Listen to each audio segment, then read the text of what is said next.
The time, dawn. The date, December 29th, 1963. The town is Chicago, and the winds blow sharp with the edge of winter. But here today, the two best football teams in the world meet in a deadline to glory. Jet engines blow hot air, robbing the frost of its target, the turf.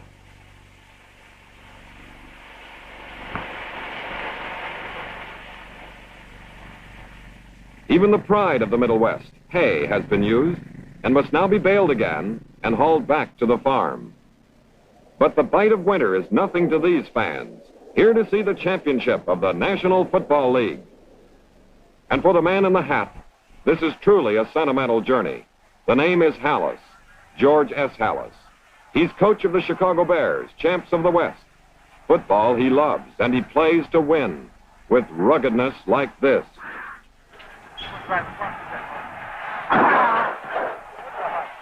But to this man, the projection of the game is more than muscle and beef.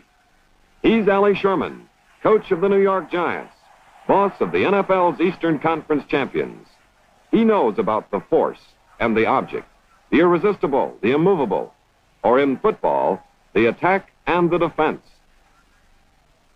And for Y.A. Tittle, the league's premier passer, that's what determines who wins, who loses. For New York, irresistible force is in the arm, the hand of Tittle. Plus, of course, the reception committee. Del Schaffner, considered one of the finest split ends in the league, and flanker Frank Gifford. But against this, the Bears have a covey of burglars from the Midway, interception-hungry defenders like Benny McRae, and Dave Witzel, formerly of Indiana, with Richie Pettibone from Tulane, and Larry Morris, linebacker extraordinary. Oh yes, here's Ed Obradovich, a big reason the Bears met their big days of decision. As Vince Lombardi, coach of the Green Bay Packers, discovered when the Bears muffled his offense and romped all over his men to win a climactic game in the Western Conference. With the offense running like this, Chicago put out the fire in Green Bay and earned the right to meet the winner of the Steelers-Giants game, where New York won its conference title with one man's hand, Gifford's. Here's the spectacular evidence. Pittsburgh never could come back after Gifford's grab.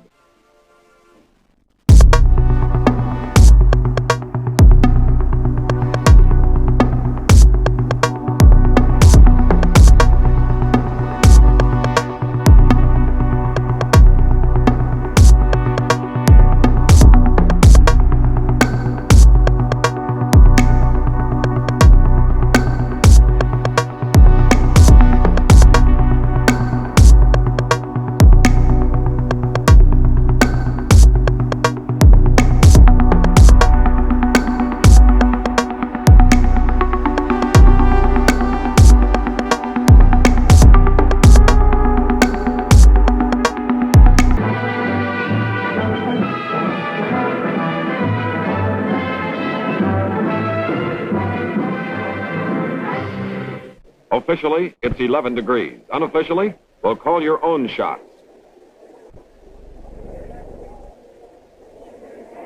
And let the tapping toes tell the tale. The Giants in white and the Bears in deep blue meet at midfield. The Bears win the choice. They'll receive, and the Giants trot out the big toe of Don Chandler. At the goal line, Billy Martin grabs, fumbles, recovers, and scoots on back to the 10-yard line.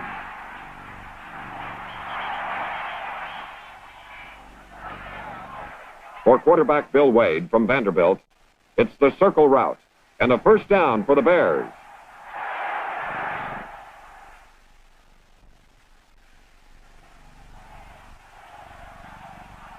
The gain gives Wade running ideas. He fakes one handoff, then gives the ball to Willie Gallimore. But Willie gets spun right into the arms of Sam Huff and Andy Robustelli. That netted only a yard, so Wade calls his own number, up the lane behind blocker Mike Pyle of Yale. Jim Patton and Dick Pesanen close the gap so suddenly, the ball squirts free. And there's the Giants' Erich Barnes with the fumble. but Mike Ditka's diving tackle ends his run. Now the crowd knows who'll take the center stage. Y.A. Tittle. With the Giants of the Bears 41, he fakes the handoff, fakes the pass, and then throws to Joe Morrison of Cincinnati for 11 yards.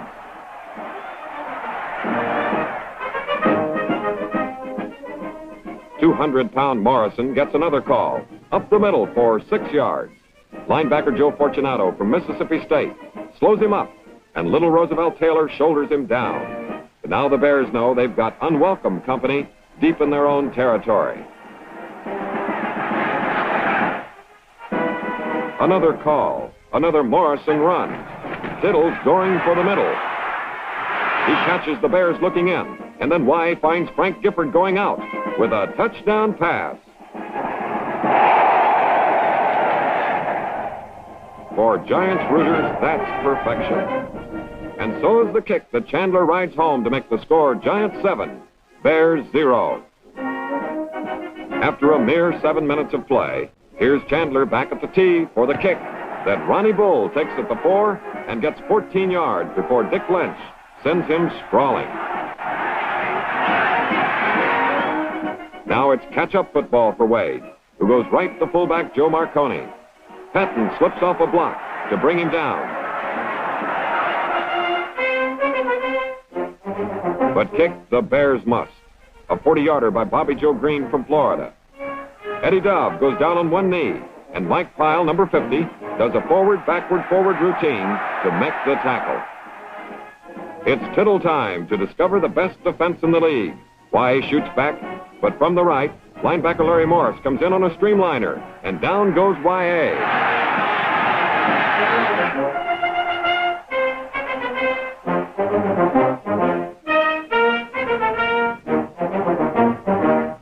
For Hallis, who won his first pro championship 42 years ago, this is football. The big loss on Morris's tackle brings in Chandler for a boomer, a 52-yard punt that Johnny Morris takes, but goes only 3 yards.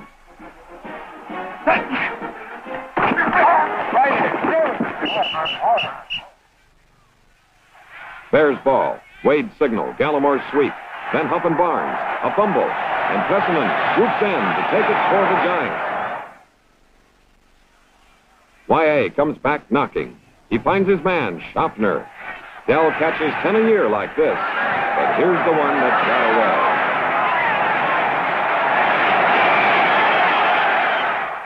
That's a break for the Bears. And for the Giants, deep trouble. Tittle fakes to the right, then flips to the left. Only there's Larry Morris with the whole world spread in front of him. As Morris joked, the first 30 yards I wondered if they'd catch me. The last 30 I was afraid they wouldn't. And finally Greg Larson and number 62 Darrell Dess do the honors.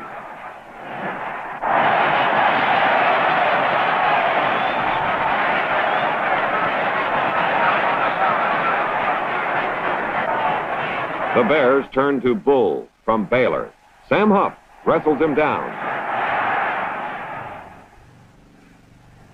The Giants' number 76, John Lovetier, gets a shove in the wrong direction as the Bears wade on for the TD. And after Wade, Bob Jenks, a rookie from Miami of Ohio, ties the score. Now the Bears have their muscles on the move. And when rookie Charlie Killett fumbles, the Bears' Billy Martin takes a fondness for the ball. Only it gets a traveling notion down toward the goal, where the Bears' Charlie Bivens survives the stampede to find it.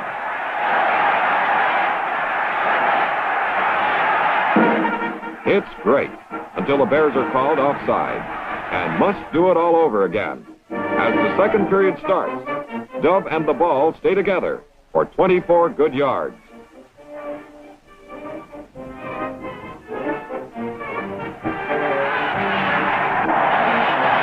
Workhorse Morrison is back in, this time for a 3-yard gain. And then it's T for 2, Tittle and Thomas. Tittle gets blasted, but Aaron Thomas goes.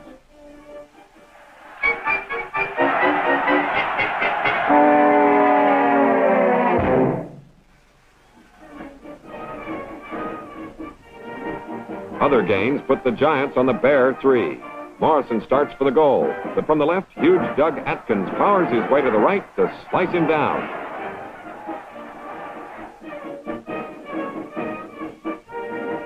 And here's more pursuit as galloping Obradovich charges from right to left. Morrison is blissfully unaware of the chase until Obradovich makes himself known with a chilling 3-yard loss.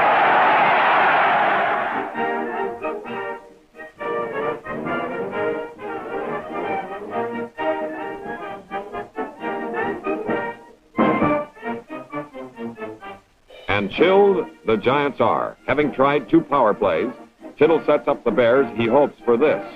But Phil King and the ball get a quick divorce.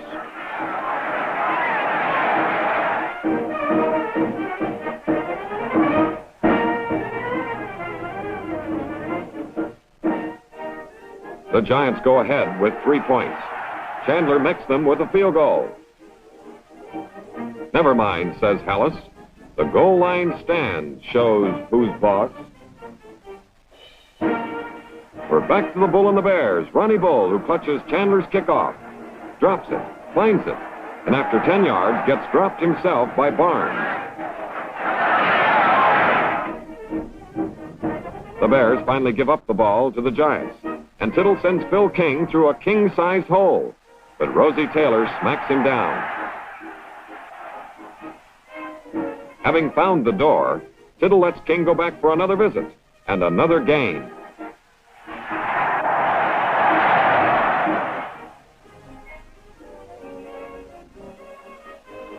For the Giants, here's disaster on the run. Tittle starts back, stumbles, straightens up, and linebacker Morris cuts him down.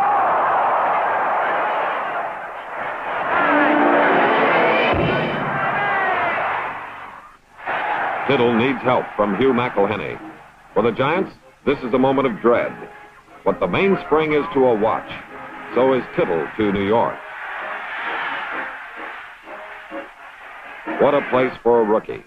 Glenn Griffin, number 15, replaces Tittle and gets a rough baptism and an incomplete pass. Which brings on Chandler, but not Lady Luck. His field goal attempt from the 37 is a wobbler. And the Giants still have only a 3-point lead.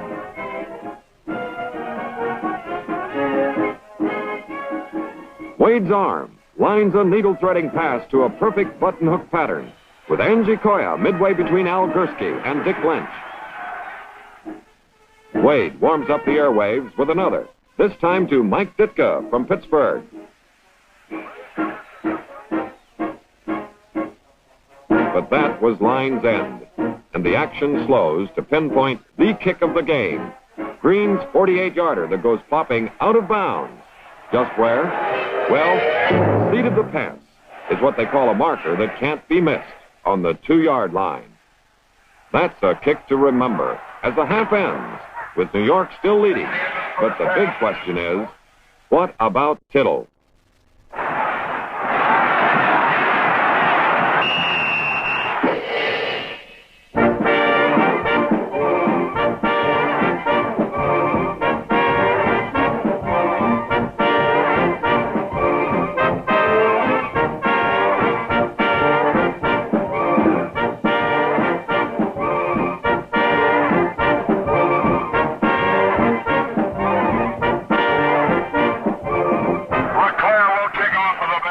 Roger LeClaire from Trinity College kicks off.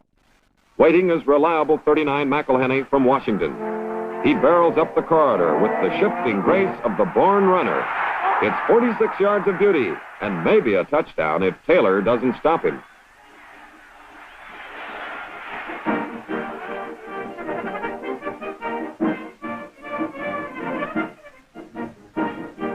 Tittle's back. Massive Atkins welcomes him, and such a welcome. But Morrison takes the pass and sails up the sideline. He outruns Fortunato temporarily. Benny McRae joins in.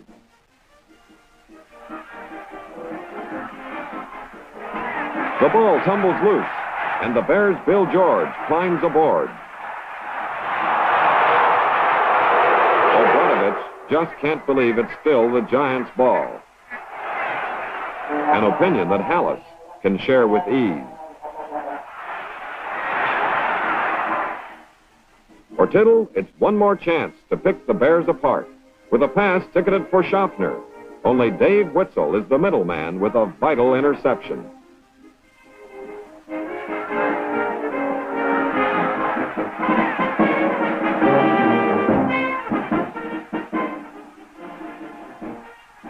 Wade finds Marconi of West Virginia ready and willing with a dazzling cut-and-go run for 19 yards.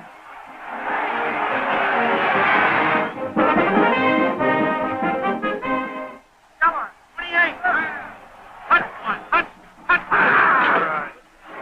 Wade spots Marconi again, this time for 34 yards, and down to the Giant 21. But three more passes fell earthbound for no gain, and LeClair's field goal, while it was long enough, was off the course.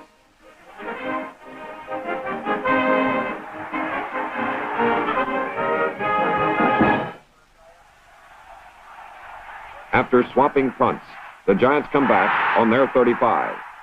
Tittle doesn't fool the Bears. There's Obranovich to bring it in.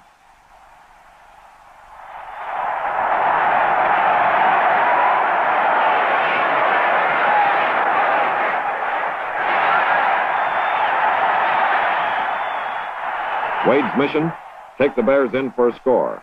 Wade's technique, send Bull to the right. Result, Barnes turns up with a classic tackle.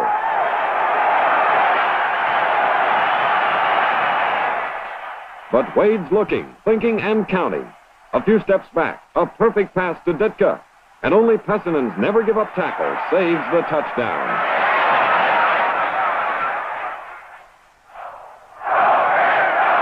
On the 1-yard line, it's Wade again. Center Mike Pyle drives up, and Wade's in for the touchdown that sends the Bears ahead.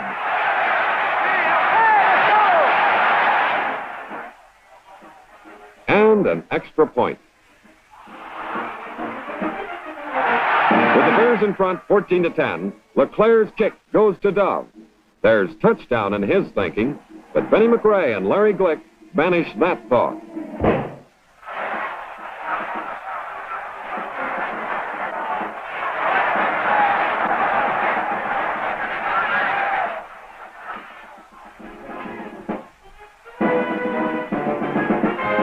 Morrison starts the Giants rolling with a bull-like sprint that goes 20 yards and then runs into a tailor-made tackle. There's your cold for you as Tittle tries again for Thomas. And Richie Pettibone comes flashing up, larceny in mind, but butter on the fingers.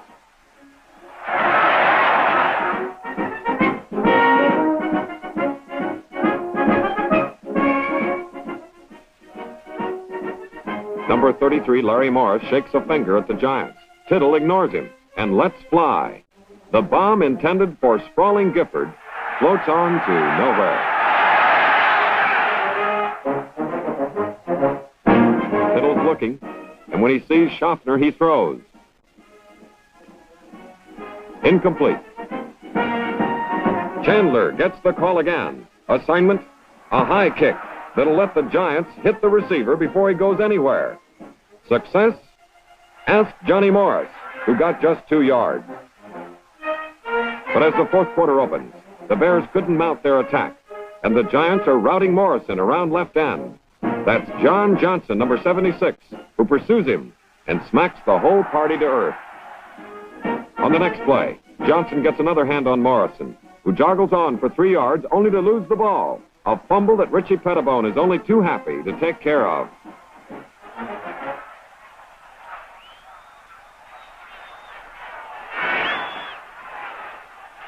Now the Bears aim for ball possession.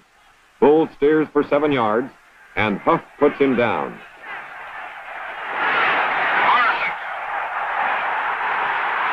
Wade, using a little in-and-out football himself, gets away from the line with an 8-yard pass to flanker Johnny Morris.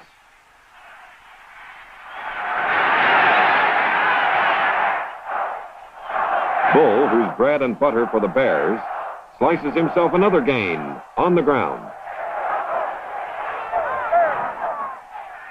But nobody does that forever against the Giants. Gursky and Robustelli see to that. LeClair sets it up again from the 34. But that's the signal the Giants love. No good.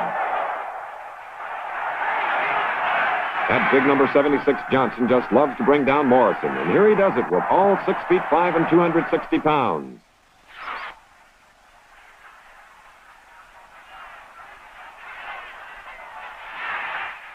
Tittle's got a barrel of time. Time for Schaffner to outrun both Witzel and Roosevelt Taylor. But the ball outruns everybody. Y.A. takes the snap ball for a second. It pumps up, and Y.A. makes a one-handed recovery. Net gain, 2 yards. This time, Tittle's got the laces where they belong, in his palm. And the ball steams into Alec Webster's waiting hands. Tackle Stan Jones races back to bring him down. But now the Bears are wise to Webster. His draw play is smothered. A little something patented by the defense-minded Bears. So, Tittle's got to go back upstairs. Gifford gives his 16-yard pass a home. And it's 1st and 10 on the Bears' 36.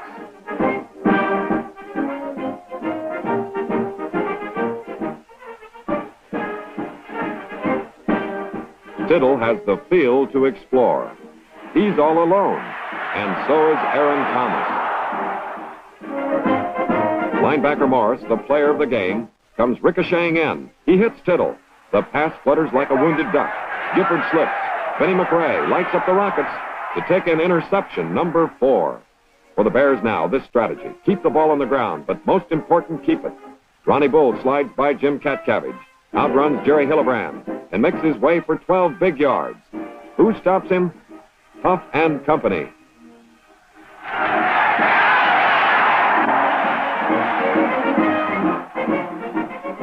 Bull goes back with that churning leg stride that eats up distance and time. Jim Patton jabs through to stop him with help. 120 seconds left. Time yet for another score. There's only one thing for the Bears to do here. It's 3rd down. They need the yardage. And Bull gives the push. Did he get it?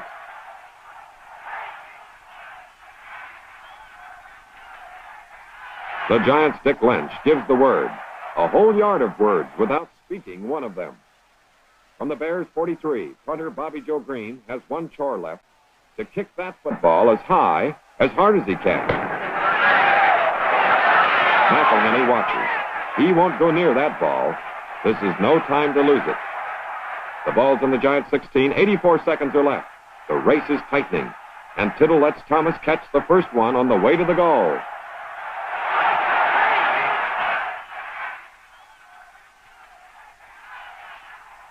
Shot number 2 out of the Tittle bag. A throw that picks up 8 more yards. But the timeouts are all gone for the Giants. Now only gamesmanship stops the clock. Time, 63 seconds. Can the Giants do it? Yes, says the Tittle-McElhenney team, with another 12-yard gain to the Giants' 46.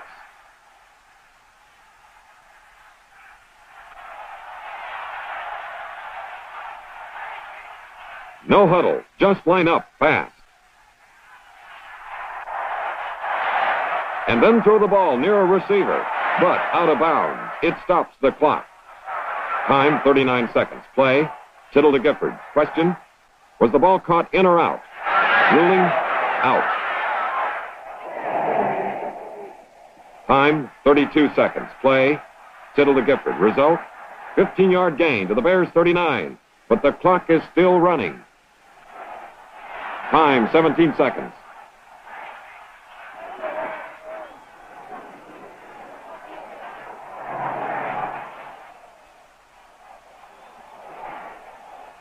Tittle passes out of bounds. The clock stops.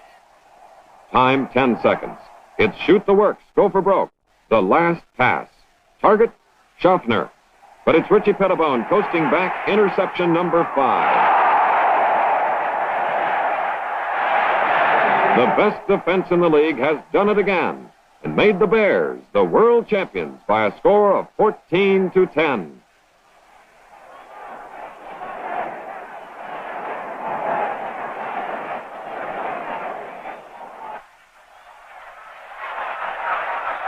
Oh, yes, the formality.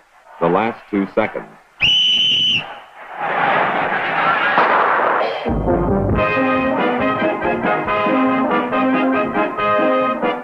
And so the end of 1963's sentimental journey for George Halas. It was his first league title since 1946. And there were those who said the man who fathered professional football in Chicago had been overtaken by his youngers. For Halas, this was the year of esteem. The year when a 68-year-old man brought in a great team. A team that was for sure on a deadline to glory.